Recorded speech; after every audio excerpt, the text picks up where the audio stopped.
Morning, church. My name is Avitabile. I've been in the DMV area since 2005, where I served active duty in the U.S. Marine Corps while stationed in Washington, D.C. Hoorah. I met my wife, Jen, who was also in the Navy. Go Navy, beat Army. We've been married for 15 years this upcoming February. We are blessed with 3 beautiful children, Xander, Finley, and Max. We moved to Loudoun County in 2014, and we discovered Community Church immediately by the enormous size of this building when we moved just right across the street. Since starting to come to Community Church in 2014, I was the guy that was tagging along with his wife to go to church. Men, we've been there. During this time, I believed in God, but I didn't have a relationship with him. I'll admit, I was never interested in coming to church.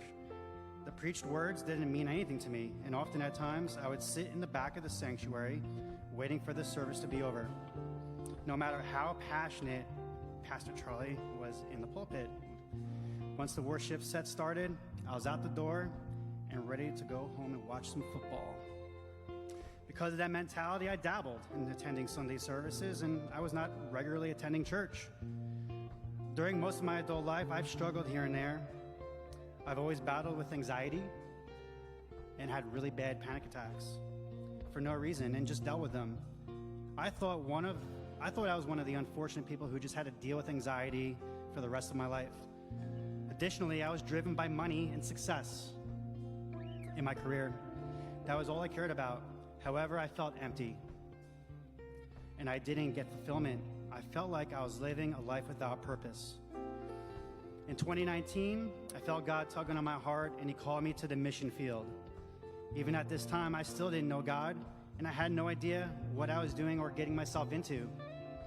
In July of that year, I had the opportunity to serve on my first global mission trip to Iquitos, Peru, also known as the jungle. I served alongside a team of 40 missionaries from Community Church. We were known as the 40. During that trip, I experienced things that I thought I would never see in my lifetime. We served a community that had burnt to the ground. It was devastating the day we arrived in Iquitos. We rebuilt a pastor's home that was destroyed by an earthquake a few months prior. And we also built wheelchairs for people with disabilities who were not mobile and played with children with special needs. It was such a blessing. All the things we did on this trip demonstrated the love of God working through 40 missionaries. Wow. To serve in the global kingdom is amazing. To witness God working through us in this fantastic way, something I've never seen before. On that trip, we were in a moment of prayer while standing in the pastor's home that we had rebuilt. Suddenly, I felt a strong presence of the Holy Spirit. And at that moment, I raised my hand and I surrendered to the Lord.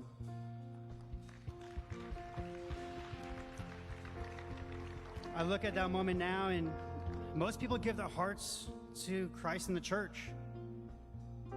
I gave my heart to the Lord in the jungle of Peru. It was my turning point to accept Christ in my life and commit to strengthening my relationship with God. From that moment, I was all in. Since then, my anxiety and panic attacks have not returned. I was healed. God showed me his love. Since I've grown in my faith, every aspect of my life has improved. One thing I want to point out are the relationships in my life. My marriage has built a stronger foundation, and the value of having a relationship with God is being instilled in our children, something that I missed out in when I was growing up. Additionally, we've been blessed with finding great people to do life with in this very house of God. Furthermore, I jumped into serving here at Community Church and joined Team Orange. I started my journey from there on out. I took foundations, I was water baptized, I attended our top 5 leadership seminar, and lastly, I attended Discovering Your Gifts. In Discovering Your Gifts, I discovered that my number 1 spiritual gift is missionary. How about that? I had a calling to serve on the mission field in 2019, and it now makes sense. It was God's plan for me. Today, I have the privilege and honor to be a leader in this church and lead all of our global missions here at Community Church as the Global Service Coordinator. I work in tandem with our global partners to help them fulfill their dreams of advancing the gospel globally. We had 2 teams serve with our global partners this past summer in Tanzania and Peru, And next year, 2023, the best is yet to come because we're coming back stronger than ever with the addition of going to Honduras. Come find me if you're interested. God has led me in ways to serve in this kingdom, and I feel incredibly thankful that I get to do this for the opportunity to serve. I found my purpose, and I hope you can find yours too. As I light this Advent candle today, I pray that it will remind us how God's perfect love is found in Jesus, and that we would all choose to walk in that love. John 8:12 says, I am the light of the world. Whoever follows me will never walk in darkness, but have the light of life. Thank you.